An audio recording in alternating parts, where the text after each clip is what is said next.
Nesta manhã nós vamos dar continuidade nos textos que estão sendo trabalhados no nosso culto da manhã. Nós estamos expondo um pouquinho, daquilo que o Senhor colocou na carta Apocalipse, aquilo que Jesus Cristo tem para a vida da igreja.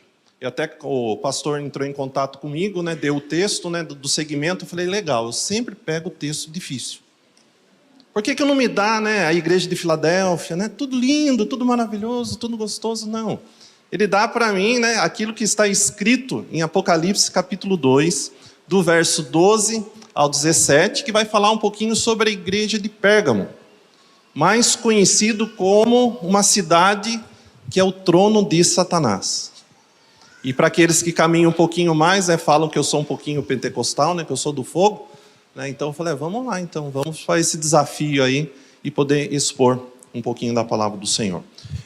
Eu vou estar lendo as escrituras na versão ARA, porque a minha NAA, não sei por que está acontecendo, cada ano ela está diminuindo um pouquinho mais a letra. Então eu falei, eu vou ter que ler na ARA, na minha Bíblia, que é um pouquinho maior a letra, para que eu possa estar compartilhando e não possa estar errando. Então, acompanhem comigo a leitura, Apocalipse, capítulo 2, do verso 12 ao 17, nos diz o seguinte. Ao anjo da igreja em Pérgamo, escreve, essas coisas diz aquele que tem espada afiada de 2 gumes. Conheço o lugar em que habitas, onde está o trono de Satanás, e que conservas o meu nome e não negastes a minha fé. Ainda nos dias de Antipas, minha testemunha, meu fiel, o qual foi morto entre vós, onde Satanás habita. Tenho, todavia, contra ti algumas coisas, pois que tens aí os que sustentam a doutrina de Balaão, o qual ensina a Balaque a armar ciladas diante dos filhos de Israel, para comerem coisas sacrificadas aos ídolos e praticarem a prostituição. Outro sim também tu tens, os que da mesma forma sustentam a doutrina dos nicolaítas. Portanto, arrepender-te, e se não, venham a ti sem demora, e contra eles pelejarei com a espada da minha boca.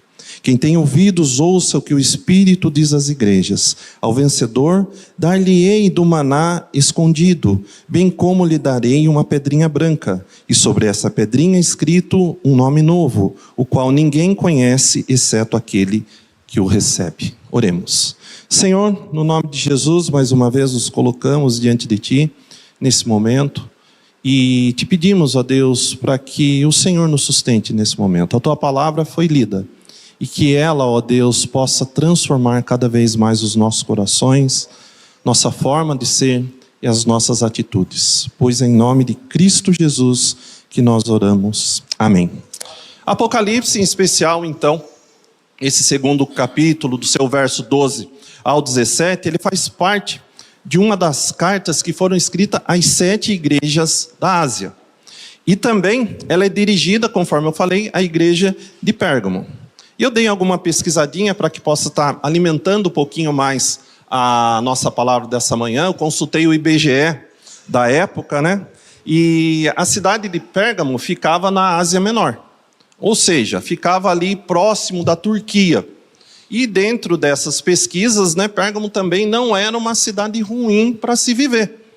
Ela estava, vamos dizer assim, entre as top 5 da época para que pudesse estar vivendo. Lembrando que tem uma cidade muito próxima ali, que é muito conhecida, que também foi escrita uma carta para ela, que é a cidade de Éfeso. Então, Éfeso era uma das cidades mais populosas daquela região e que tinha ali também um grande desenvolvimento. Pérgamo, por ser uma cidade próxima de Éfeso, também não ficava por trás. Tinha ali uma boa cidade, uma boa cidadania, um local até que relativamente boa para se viver, tinha as suas tecnologias um pouquinho da época, Então era uma cidade muito bem vista para que pudesse estar morando. Alguns detalhes em especial sobre a cidade de Éfeso, Ela tinha uma das maiores bibliotecas mundiais. Ou seja, ela estava entre um investimento cultural, ela investia culturalmente também. E o nome Pérgamo, ela não vem assim por um simples detalhe. Ele tem algumas coisas ainda para que a gente possa estar aprendendo sobre esse nome. Mas quem era a número 1 de biblioteca mundial? Ela estava no Egito. Então, a maior biblioteca no mundo estava no Egito. E não sei se vocês sabem, o Egito, em especial, era um dos maiores produtores de papel mundial. Não tinha papel, era conhecido como papiro. Algo que a gente já estudou historicamente. Mas olha só como é que acontece toda a trama diante disso. Os seus imperadores do Egito, seus reis, eles vendo que o povo de Pérgamo estava preocupado em se tornar a maior biblioteca do mundo, o que eles fizeram? Cortaram ali então o envio, ou seja, a exportação de papel para a cidade de Pérgamo. E daí a gente já começa a pensar algumas coisinhas e que, por um simples acaso dentro daquilo que nós estamos vivendo, muito parecido meio que com os próprios combustíveis que nós estamos vivendo no dia de hoje. Então, praticamente se fechou todo o comércio de papel para Pérgamo. E o que fazer diante desse momento, sendo que eles gostariam de crescer? Os seus imperadores tiveram uma ideia e desenvolveram então o quê? O pergaminho. E ali começou a desenvolver o pergaminho e automaticamente toda a produção dos livros, dos escritos, ele continuou ali fazendo com que ela se tornasse a número 1 do mundo. Não se tornou, mas teve ali então o seu destaque diante de toda a humanidade. Outro fator muito importante que é muito rico para que a gente entenda um pouquinho a linguagem daquilo que está sendo trabalhado no texto que nós acabamos de ler. Pérgamo também era conhecido por ter uma universidade mundial de medicina. Exatamente. Pérgamo tinha uma das únicas universidades de medicina do mundo. Ela estava localizada ali. Se vocês prestaram atenção também, um pouquinho diante da própria leitura que nós fizemos do texto, o povo também era um povo pagão. O povo que se vivia ali em Pérgamo. Existia a igreja instalada ali no Senhor, porque senão automaticamente não teria sido escrito esta carta para aquela igreja de Pérgamo, mas era considerado também como uma cidade pagã, como nós acabamos de ver, uma cidade onde se buscava a doutrina de Balaão. Só para que vocês entendam um pouquinho, e para que vocês pesquisem também na casa de vocês, também um pouquinho sobre isso, senão a gente só vai falar sobre doutrina, sobre linhas de pensamentos, alguma coisa disso. A doutrina de Balaão era um pouquinho totalmente inversa dentro da doutrina cristã, daquilo que se era praticado, conforme nós acabamos de ver no texto. Quais eram as práticas do balanistas? Era a prostituição, era a adoração de ídolos, sacrifícios. Então de certa forma, também era uma cidade pagã no sentido de doutrinas que não estavam relacionadas ao cristianismo. E também, por um lado negativo, agora, Pérgamo também era conhecido por ter vários locais de adoração ao deus Zeus. Então, era uma cidade muito idólatra, uma cidade que realmente não, na sua totalidade, andava nos caminhos do Senhor.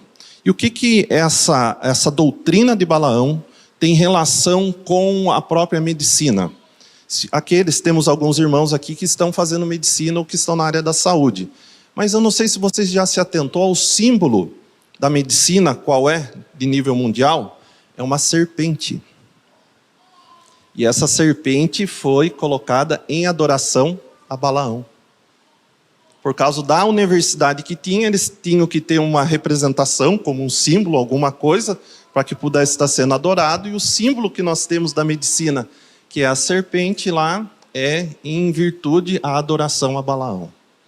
Mas isso tudo é apenas fatos, são apenas conhecimentos que nós trazemos para os irmãos, para que nós possamos estar entendendo o porquê, então, daquele que nós temos como Criador, como um Deus soberano de todas as coisas, que é Cristo Jesus, se preocupou, de certa forma, para que pudesse estar escrevendo uma carta para a igreja de Pérgamo. E eu gostaria de compartilhar com os irmãos, nesta manhã, diante dessa exposição, com o seguinte título: Permaneça fiel a Cristo em meio à corrupção e ao engano. A palavra, como nós acabamos de ver, e as escrituras que nós acabamos de ler, ela é direcionada à igreja do Senhor. Se você está aqui nesta manhã, esta palavra é tanto para mim como para você. Então, meus queridos, igreja do Senhor, permaneça fiel a Cristo em meio à corrupção e ao engano. Nós podemos ver nos versos 12 e no verso 13 que o Senhor nos fala o seguinte: ao anjo da igreja em Pérgamo, escreve: estas coisas diz aquele que tem a espada afiada de 2 gumes. Conheço o lugar em que habitas, onde está o trono de Satanás, e que conservas o meu nome e não negastes a minha fé, ainda nos dias de Antipas, minha testemunha, meu fiel, o qual morto entre vós, onde Satanás habita. Jesus, de uma forma muito explícita e simples, de certa forma, nos apresenta como aquele que tem a espada afiada de 2 gumes. Vocês já tiveram a oportunidade de ver uma faca de 2 gumes? Uma espada de 2 gumes? Ela tem as suas 2 pontas. E na hora que o pastor estava ministrando, dentro da liturgia, me fez lembrar algo daquilo que ele mesmo falou. E por que essa espada de 2 gumes? É para nos mostrar que, da mesma forma que Cristo, ele age diante da sua misericórdia na vida da tua igreja, ele também age com justiça. E quando nós falamos sobre o Senhor agir com justiça em nossas vidas, o que isso tem relação na minha vida? O que isso tem relação no meu andar, no meu dia a dia, na minha forma de viver dentro da minha casa, no meu trabalho, nos meus estudos? É que nós temos que tomar cuidado com aquilo que, de certa forma, foi brotado por Satanás, que é o pecado. Porque a ação do Senhor Jesus sobre a nossa vida, da justiça, ela só age dentro de uma forma. De que forma? Dentro do nosso pecado. Claro que nós estamos falando isso para aqueles que fazem parte da igreja do Senhor.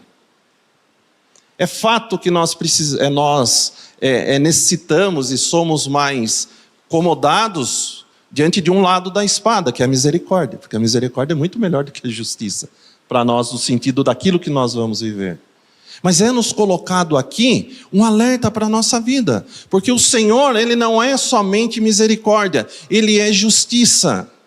E os nossos atos e os nossos delitos, os nossos pecados, também traz consequências diante da nossa relação para com o Senhor. Então, o Senhor Jesus Cristo já nos começa falando: cuidado, toma cuidado. Porque da mesma forma que você está debaixo da misericórdia do Senhor, você também está debaixo da justiça dele. Isso nos mostra o que da pessoa de Cristo? A sua autoridade. Nos fazendo entender que ele está no comando de todas as coisas. Queridos, o Senhor Jesus Cristo é aquele que julga, é o Senhor que julga, mas também é o Senhor que governa e que conhece plenamente o quê? Não somente a minha vida, porque da forma como nós estamos aqui hoje, nessa manhã, nós estamos em forma de igreja. É o Senhor quem governa a sua igreja. E se vocês perceberam dentro da leitura que nós acabamos de fazer, no versículo 12, Cristo nos diz o seguinte: que eu conheço o lugar em que habitas. É o Senhor Jesus Cristo falando para a minha vida: Rodrigo, eu sei no local o qual você habita, eu sei da sua vida, eu sei onde você está, eu sei onde você coloca a planta dos teus pés. E o interessante é que diante da forma como ele coloca, isso não chega como algo ruim no nosso coração. Chega de forma consolador. Ele tem que ser consolador para o meu coração. Ou seja, ele está olhando por mim, ele está olhando pela sua igreja, mesmo que nós estejamos num lugar difícil. Eu sou até meio suspeito para falar alguma coisa sobre isso, porque os irmãos acompanharam um pouquinho os últimos tempos, o qual eu passei. Por mais que eu não gosto de falar muito sobre testemunho, mas é furto de carro. Alguns irmãos não sabem, mas quase passei por um sequestro de Uber. meu filho foi furtado. E daí o que eu vou fazer? Vou ficar lamuriando, vou ficar chorando, vou ficar sentado, reclamando, Senhor, Senhor. Eu não posso me esquecer que o Senhor é consolador. E Ele tem olhado pela minha vida e tem olhado pela vida da tua igreja. Cristo, Ele sabe onde o seu povo vive, sabe das suas pressões, sabe das suas lutas. E Ele sabe do custo que nós temos de poder seguir a Ele. Isso poderia ficar, de certa forma, jogado ao ar. Mas o que nós fazemos com isso, então? O que nós aprendemos diante daquilo que o Senhor tem nos colocado? Principalmente, como nós acabamos de ver, se você está localizado num local onde é chamado como o trono de Satanás. Muitas vezes o local onde você está, no seu trabalho, ou até mesmo na sua escola, é muitas vezes conhecido por um lugar de idolatria. Num local onde não seja propício até mesmo para que você possa estar falando das próprias Escrituras, do Senhor, porque você sabe que vai ter perseguição, que vai ter restrição diante daquilo que você está vivendo. Pérgamo em especial estava vivendo num tempo de paganismo e por oposição espiritual intensa, ou seja, se você falava que era de Cristo, você ia ser perseguido. Se você falava que fazia parte da igreja do Senhor da época, você ia ser perseguido. Se você fazia boas ações, você iria ser perseguido. Por que eu estou comentando isso com vocês? Porque não é muito diferente daquilo que nós vivemos hoje. Sim ou não? Então o que nós podemos ver? Que os problemas são os mesmos desde o Antigo Testamento até os dias de hoje. Mas o que nos conforta é que nós temos hoje o Consolador, que está conosco, que está nos levantando, que está nos fazendo com que realmente nós reconhecemos essa fidelidade. Fidelidade essa que só é nos dado através do nosso Senhor. Mesmo assim, conforme é falado aqui diante das Escrituras, nós podemos ver que a igreja, ela era conservada. Por quê? O nome de Cristo estava no centro. E quando nós temos a Cristo no centro do nosso coração, nós não negamos a fé que nos foi colocada. O que nós podemos aprender diante disso? E nós, como igreja do Senhor, nós temos uma facilidade muito grande de aprender através dos testemunhos. E Cristo coloca aqui também um testemunho. Ele fala sobre Antipas. Antipas, ele é citado como o quê? Como um testemunha fiel daquilo que Deus faz na vida do pecador. Isso mostra que a fidelidade daquela igreja, o qual estava sendo vivida, não era um testemunho teórico. Não era algo superficial. Por quê? Porque eles entendiam o que era ser fiel a Deus. E por que isso acontecia? Porque eles já tinham sofrido. Eles já tinham passado por tribulações, por dificuldades. Ou seja, eles já tinham pago o preço de servir a Cristo. Já tinham sentido o gosto de ser perseguido. E ser perseguido por algo que é verdadeiro, por algo que é real. O que nós podemos aprender e trazer para a nossa vida diária, dentro desses dois versos que nós acabamos de ver?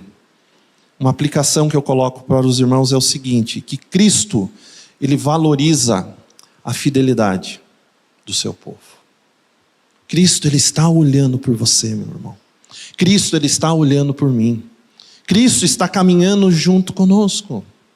Ele vê quando a igreja, ela permanece firme em meio à pressão, em meio às dificuldades, em meio às lutas e até mesmo diante das provações que nos é dado através dele mesmo.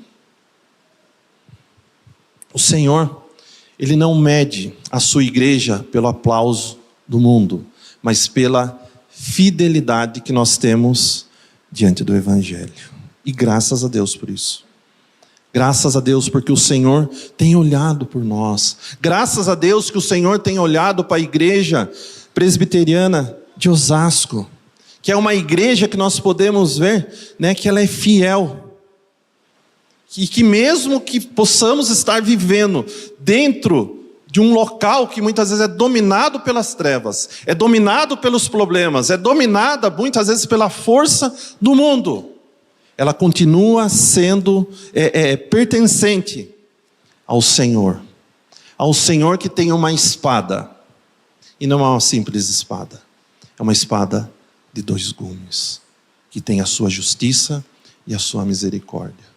O segundo ponto que nós podemos ver diante do texto que nos é apresentado está no versículo 14 e no versículo 15, que nos diz o seguinte: tenho todavia contra ti algumas coisas, pois que tens aí os que sustentam a doutrina de Balaão, o qual ensinava a Balaque a armar ciladas diante dos seus filhos de Israel para comerem coisas sacrificadas aos ídolos e praticarem a prostituição. Outro sim também tu tens os que da mesma forma sustentam a doutrina dos nicolaítas. Nós podemos entender o seguinte, que Cristo, ele reprova a tolerância da sua igreja com o erro e o pecado. Presta atenção, os 2 primeiros versos, o Senhor está trabalhando de que forma o nosso coração? Como um elogio. Por mais que Ele dá as suas orientações, cuidado, seja vigilante, presta atenção, olha onde você está, olha o testemunho. Chega como um elogio, você tem sido perseverante, você tem se mantido fiel. Mas agora, nesse exato momento, ele usa ali uma frase. Ele fala o seguinte: tenho todavia contra ti algumas coisas. Ou seja, você é legal, você é bom, mas calma lá. Tem um negócio aqui que eu preciso falar para você. E isso nos ensina o quê? Que a fidelidade em uma área, ela não cancela o pecado em outra. Ou seja, essa sensibilidade que nós temos que ter diante daquilo que nós vivemos dentro do nosso ministério, dentro da nossa vida cristã, tem que estar com o giroflex ligadinho ali. Cuidado. Cuidado. Sempre guardo algumas conversas, né? E muitas vezes nós não somos edificados apenas diante do púlpito, diante do culto, mas também dentro de conversas informais que nós temos com os nossos amigos. E um amigo muito próximo de mim sempre tem me falado: cuidado com a soberba. Cuidado com a soberba. Soberba é pecado. Soberba é algo que nos distancia diante do nosso relacionamento e diante da nossa presença diante do Senhor. E eu sou sincero, não entendi às vezes aquilo, tudo tal. E eu comecei a trabalhar, às vezes, é o Senhor nos preparando para o futuro. Às vezes pode ser que vocês, meus queridos, assim como eu, não estejamos vivendo aquilo naquele momento. Mas é algo que nós temos que guardar para o nosso coração. Porque muitas vezes pode chegar no momento que a gente fala: opa, lembro de uma palavra que o Senhor me deu lá atrás. Então é o momento de eu me permanecer firme. É a mesma coisa que acontece nesse momento.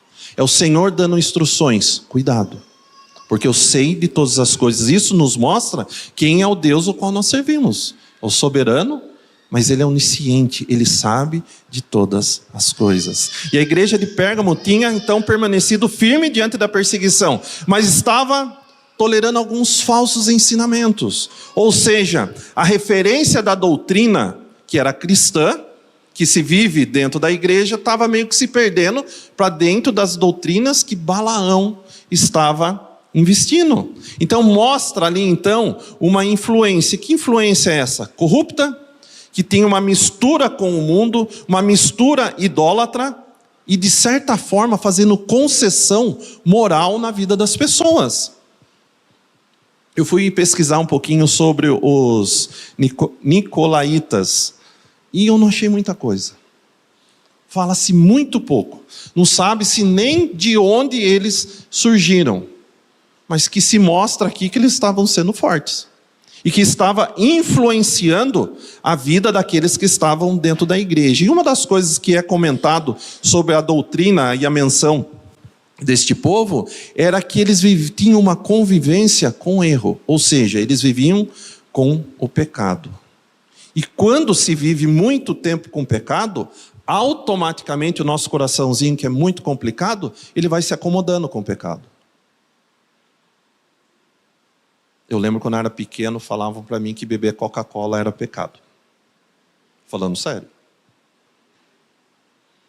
E eu bebia Coca-Cola. Hoje não bebo mais. Mas eu bebo H2O. Brincadeiras à parte, mas muitas vezes é assim. E Satanás, ele é muito astuto. Porque ele vem para tentar derrubar o povo de Deus. Às vezes ele joga uma fagulhinha. Você fala, é errado, mas não é nem tanto. Daqui a pouco você já está praticando aquilo. Às vezes vai jogando de formas homeopáticas. Vai um pouquinho, vai mais, vai mais, vai mais. Até o ponto que você vê que você está totalmente no buraco. E daí? É exatamente isso que a palavra do Senhor está falando nesse momento. Cuidado. Cuidado, Rodrigo. É o Senhor falando. Eu sei quem você é. Então, se eu estou falando para você, agora é para que no futuro você não quebre a sua cara.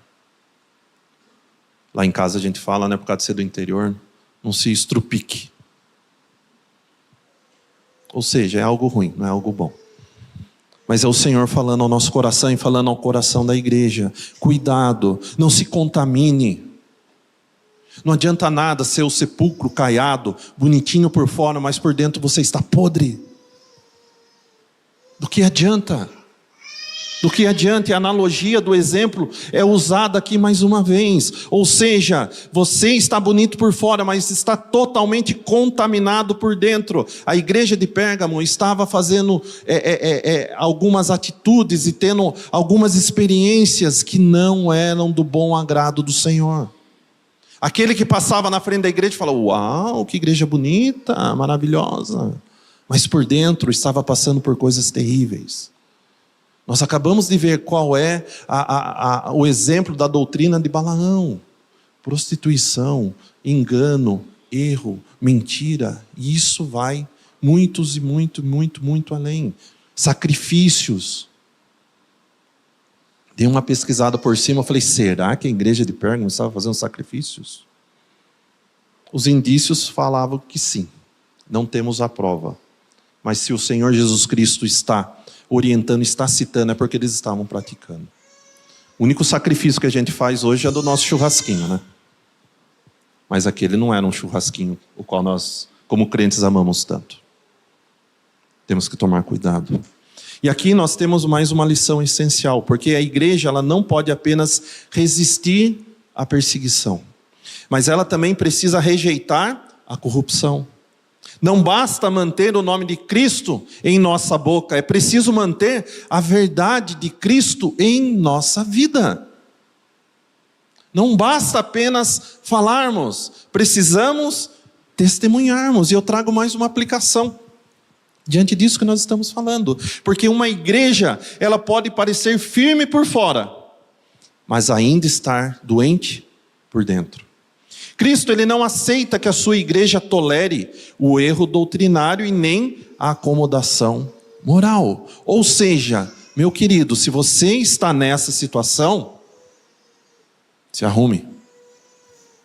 Se você está diante de uma situação onde o pecado está tirando realmente a tua paz, a tua tranquilidade, a tua comunhão com a igreja do Senhor, é hora de se arrumar. O Senhor nos fala que nós devemos estar vigilantes e olhando para que o dia do Senhor, a sua volta, está próximo. E daí? Aí não vai adiantar chorar as pitangas, como a gente fala.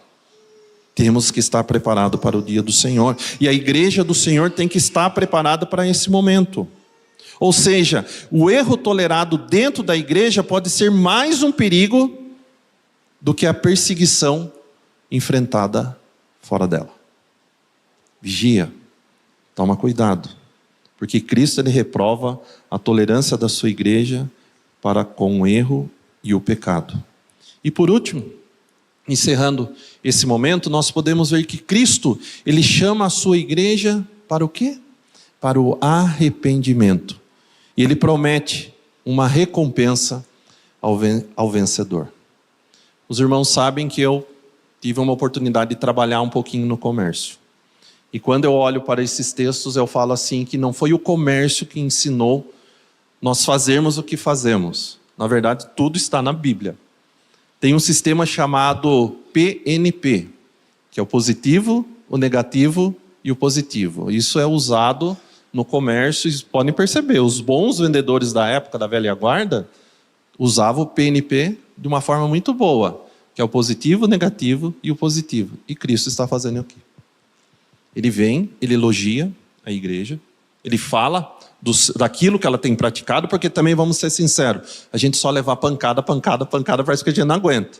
Então o Senhor, Ele vai e elogia, vocês têm sido fiel, vocês têm caminhado no Senhor, mas espera aí, eu conheço vocês. Tem coisa errada aí dentro. Se arruma, se ajeita. E depois Ele traz de novo de uma forma positiva. E qual é a resposta para essa forma positiva? Arrependa-te. Deixa eu falar um negócio para vocês. Isso é uma das melhores coisas que nós podemos ouvir no nosso dia a dia. A oportunidade que nós temos de nos arrepender daquilo que nós fizemos que não agradou a boa, perfeita vontade do nosso Senhor. O Senhor, Ele não apenas denuncia o problema, Ele mostra o caminho da restauração. Deixa eu te falar uma coisa, meu irmão, para você que está aqui e que está participando pelas nossas redes sociais.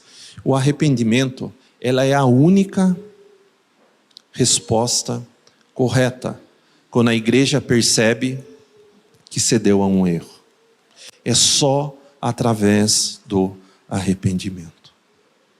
Nós só podemos voltar ou nos reconciliarmos com o Senhor se nós pecamos, que nós erramos, apenas pelo arrependimento. E Cristo diz que virá e pelejará com a espada de onde? Da sua boca.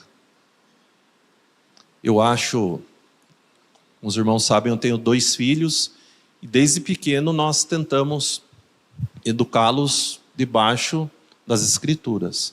E uma das coisas mais fascinantes dos nossos filhos era a leitura de Apocalipse. Porque se nós percebemos, é uma leitura muito, de certa forma, figurativa. E quando você traz essa forma figurativa para a vida dos teus filhos, quando você fala do dragão, quando você fala de anjos, quando você fala de reis ao redor do trono do Senhor, eles deslumbram. E eu me deslumbro também, através disso. Mas chega nessas partes onde a gente fala sobre a justiça do Senhor, que Ele virá e vai consumir aqueles que não são os seus, e que vai tratar a vida daqueles que não se arrependeram com espada de dentro da sua boca, é algo que eu não quero ver, não. Eu quero estar atrás do pelotão do Senhor lá, guerreando junto com Ele, porque eu quero estar do lado certo do exército. E isso é um alerta para a nossa vida. Porque tudo aquilo que o Senhor prometeu, Ele cumprirá. E que lado você vai estar? A carta, ela termina com uma promessa. Ele fala que ao vencedor, Cristo promete o maná escondido e a pedrinha branca com um novo nome. Isso aponta para o que, meus irmãos? Para a comunhão daquilo que o Senhor tem para a nossa vida. É uma aceitação. É algo que nós podemos trazer para a nossa vida como um sustento espiritual. E aquilo que mais nos motiva na nossa caminhada cristã em não parar, e sim em perseverar, que é a recompensa eterna. E isso não pode ser desvinculado dentro da vida da igreja. Porque se isso não for uma realidade, se isso não for uma verdade, cai por terra tudo aquilo que nós temos diante da Escritura, que é a vida eterna. E o Senhor nos promete uma vida em abundância. Faz um quadro aí dentro da sua cabeça. O que o mundo oferece? Ele oferece o quê? Uma sedução. E que forma que é a sedução? Ela é passageira. Ela não é duradoura, ela não é eterna. E Cristo, ele oferece o quê? Uma comunhão eterna. Ou seja, o erro oferece prazer momentâneo. E Cristo oferece uma glória permanente. Será que vale realmente a glória do mundo? Será que realmente vale para a nossa vida viver aquilo qual o mundo tem tentado colocar dentro da igreja? O que nós podemos aprender disso diante de uma aplicação? O chamado de Cristo ao arrependimento não é sinal de rejeição, mas é sinal do quê? De graça.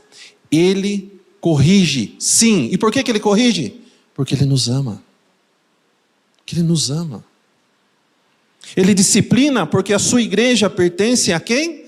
A Ele, ao Senhor. Não é o mundo, não é o Rodrigo, não é os nossos pastores, não é ao nosso conselho, não é o nosso presbitério, não é o nosso presidente da IPB. É ao Senhor. Ele é o dono da igreja, a Ele pertence todas as coisas. E aos que vencem, Ele promete o quê? Aquilo que ninguém mais pode dar. O que é? A eternidade. Vivermos debaixo da graça do Senhor, no local que nos foi preparado, especialmente para tanto eu como você vivermos assim eternamente. Queridos, igreja, concluindo, quem rejeita o engano do mundo, recebe de Cristo aquilo que o mundo jamais poderá oferecer. Agora fica na sua decisão, o seu livre-arbítrio diante disso. Viver no Senhor ou não viver no Senhor? A gente já sabe a resposta disso. Pois somos predestinados ao nosso Senhor. O que nos cabe é viver. Viver o quê? Em grande abundância dentro daquilo que o Senhor nos tem e nos prometeu. Concluindo, a carta de Pérgamo então nos ensina que Cristo, Ele quer uma igreja fiel e pura. Ele louva a perseverança, mas confronta a tolerância ao erro. Ele conhece a pressão que vem de fora, mas também vê a corrupção que se instala dentro. E dentro, nada como falar dentro de nós mesmos. Por isso Cristo, Ele não chamou a sua igreja para negociar com erro, mas para vencer por meio da fidelidade.